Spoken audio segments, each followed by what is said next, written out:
Kill. Death. And I just turn into a toad.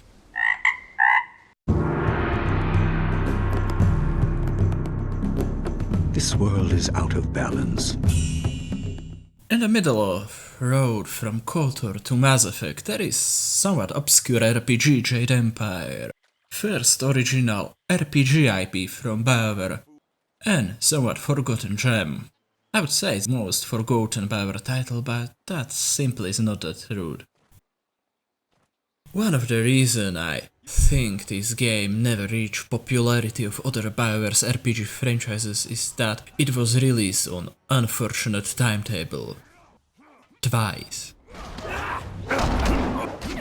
First release on original Xbox was when hype was around brand new Xbox 360, which coincidentally didn't get port of this game, which I think was really unfortunate decision.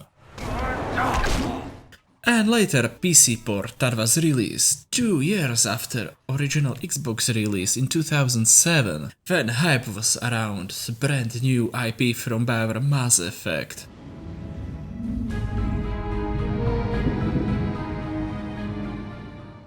Game is set in totally fictional realm of Jade Empire,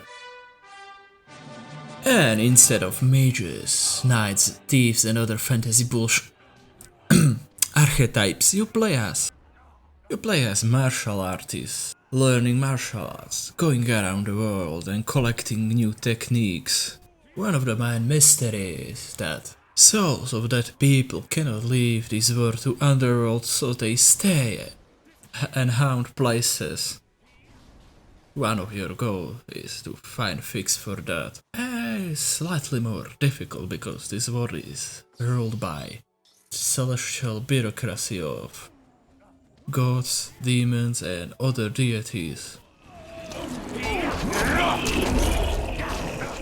And also the world contains many technological advancements like golems, elevators and planes.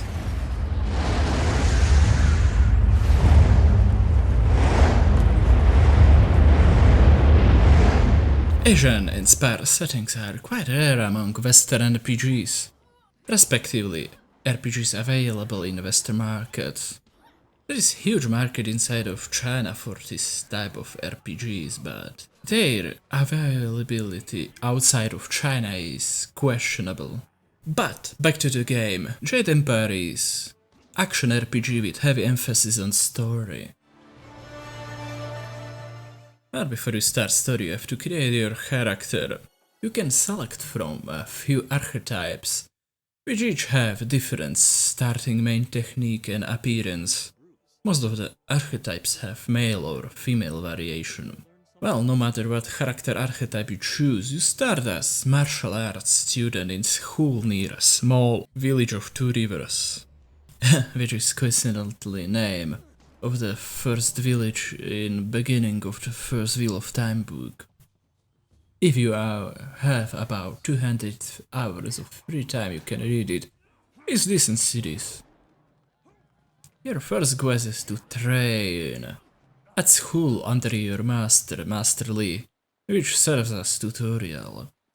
And at the end of tutorial, your school and village is attacked by bandits. It turns out that bandit leader knows your master, but before he can reveal more, he is killed by your master. And watch this cutscene.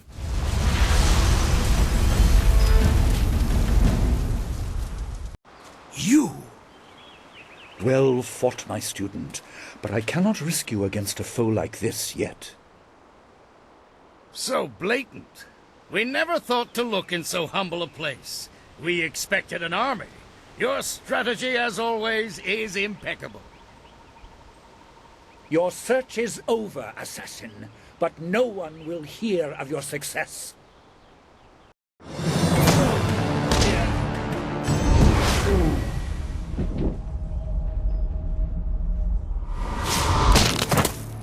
It's actually really charming how much they try to achieve cinematic feeling with combination of pre-rendered cutscenes and in-engine. They were really pushing original Xbox hardware. And yeah, maybe it's still not Mass Effect, but look, this game came only 3 years after Neverwinter Nights 1. My name is Herben. As far as your work, First chapter is really well done introduction of game world and mechanics. Game have similar structure than many other Bioware games, for example Kotor 1. After first relatively linear chapter you have your hub areas where you are questing and some quest areas. And you are making decisions during these quests. And some of them have really noticeable effects on game world. Main quests are fine, but I enjoyed side quests much more. Like trying to return local tea house to its original owner, being matchmaker to local gang leader, or being actor in a stage play. My dearest Lady 14 Flowers.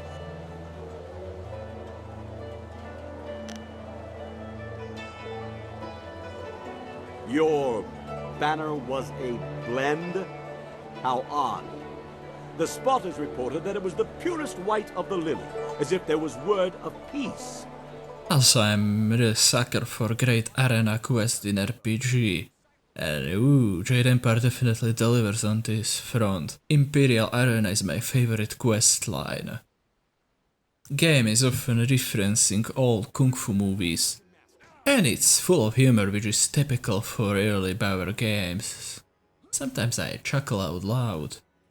There are even 2 full companions that can serve as comic relief. But the game struck a perfect balance between serious and comedic, and one does not intervene with other. But even after that, the game is significantly lighter in tone than, for example, Dragon Age. Perhaps bit too much wife jokes. I don't know which of Bioware developers had problem with his marital affairs, but yeah, it kinda affected game. Are you lying again? No, dear. Are you listening to me? No, dear. I can imagine some of the jokes here wouldn't fly in the current political climate. As typical of Bioware games, you have companions, but unlike other similar games, you can have only one party member beside you during combat. Most of the companions have 2 modes of attack in which they actively fight beside you, and support where they heal you or restore your chi or focus. And one of the companions in support mode is striving wine bottles, which, upon taking, you will enter drunk fist style. Drunken master. Game contains morality system, which I am not the biggest fan of. Bioware basically copied their older style light dark side from Kotor, and instead tried to portray this as a way of open palm and closed fist. And even if the game tried to present it as choice between harmony and discord, in reality it's more like I will be second Jesus or I will be devil incarnate, and yeah, I don't think these black and white choices age that well. Some of the techniques in the game are restricted to respective path, and each path has its own ending, so there is motivation to replay this game. RPG system here is noticeably streamlined. You have only 3 main stats: body, spirit and mind, instead of typical 6, and they affect your HP, mana and stamina, respectively HP, chi and focus, how they are called here. Also your character has 3 conversational skills: charm, intuition and intimidation. You can affect these skills with gems, which are only type of equipment in this game. For example, if you buy a better sword, a new sword technique replaces the old one, and you retain all your points invested into that style, so it's effectively upgrade of your weapon. Sometimes you can learn new techniques and styles. Arch you by training with other martial artists or buying them, fight by reading these books and scrolls, or you will do some specific things in game world. Game is similar to Kotor, previous Bioware game with one notable exception. Combat is action based instead of tactical real-time with pass, combat system that Bioware invented with Baldur's Gate. So in combat you have left clicked for primary attack, right click for strong attack that can break shielding enemies, but is taking really long to execute while you are vulnerable. You can also shield yourself, roll around to escape from damage, and use area effects spells.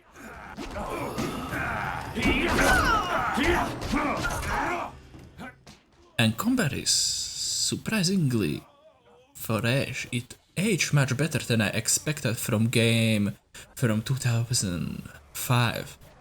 And has also tactical layer. You have your primary martial styles, support styles, weapon styles, attack magic and transformations. Magical styles and transformations spend your chi. It is this game version of mana, which you can also use to healing. And weapons styles spend focus, which is this game version of stamina. And you have to choose appropriate style for your enemies. For example, demons are resilient against support styles and ghosts are resilient against weapon styles.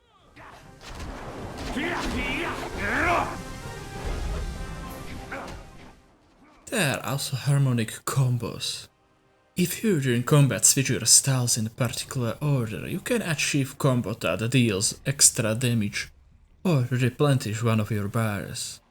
Despite the initial simplicity of combat, system is really interesting and contains depth. Sadly, you can easily break this system if you choose your initial martial style sword and max out speed. Congratulations, now you achieve one of the most powerful style. Really, sword style doesn't have any significant drawbacks. And if you combine it with super style of Storm Dragon that paralyze enemies and also deals electric damage over time, you have combo that, with exception of Ghost, can defeat all enemies in the game, including final boss. You won't see me coming! Also, combat system has some flaws like does not contain cancelling actions, and your dodges don't have invincibility frames like it's standard in modern games. Don't take me wrong, combat is fun, but with little bit of polish could be actually really great. And one of the aspects of Jade Empire that let many people scratch their head is bullet hell minigame. When you travel across the world, you will enter, or you can enter this minigame. And during minigame you fly a plane, shoot enemy planes and try to dodge enemy bullets in order to not die. It's hell game inside of the main game, with its own upgrade system and quests. It's really weird genre mix, but I enjoy it. And of course, if you find it annoying, you can skip it most of the time. Jade Empire is comparatively short to other RPGs. I finished the game in about 30 hours. With exception of one, I done all side quests. And I wanted more, so I started playing again. I find the second part of the game a bit weaker since it's really linear, without much side content, but pacing and story of second part is really killer, so it compensated for it. Yeah, game looks dated. It actually looked dated in moment it was released at PC, coincidentally in 2007 when the first Mass Effect was released. And yet even at first release it was not technical marvel, but game still retained charm thanks to great environmental design and really colorful color palette. Environment variety is great. You visit villages, imperial city, swamps, heavens, or even underworld. And combat animation were excellent at the time and they are still looking great even today. They were done using motion capture and wow, guys that made them definitely knew what they were doing. Sound is average, but voice acting is excellent for the times. Bioware even hired linguists to come out with original language that represent old, archaic language of the Empire that some characters still are speaking. Which is what is nice is that it's not just like 5 repeating same lines that were used in Kotor. Music was made by Jack Wall and is excellent. It combines Western orchestral style with traditional Eastern Asian instrument. Overall, the presentation is decent. Battling a tide of foes! And then, I think Jade Empire is worth playing even today. But perhaps I'm a bit biased since it was second Bioware game I ever played. But I was pleasantly surprised that it aged much better than I expected, and definitely better than Kotor. I personally prefer Jade Empire to Kotor. I am that special case of hipster. Overall, at the time this was grand experiment for Bioware, coming from slower tactical gameplay to more action-based, and I think they get many things right at the first try. And it's sad it never got second chance to get more polished version, for example like Mass Effect get with second one, because I think this game it deserves. But I hope modern Bioware don't try to ruin this one when I look at the latest titles. I hope they will let this IP sleep.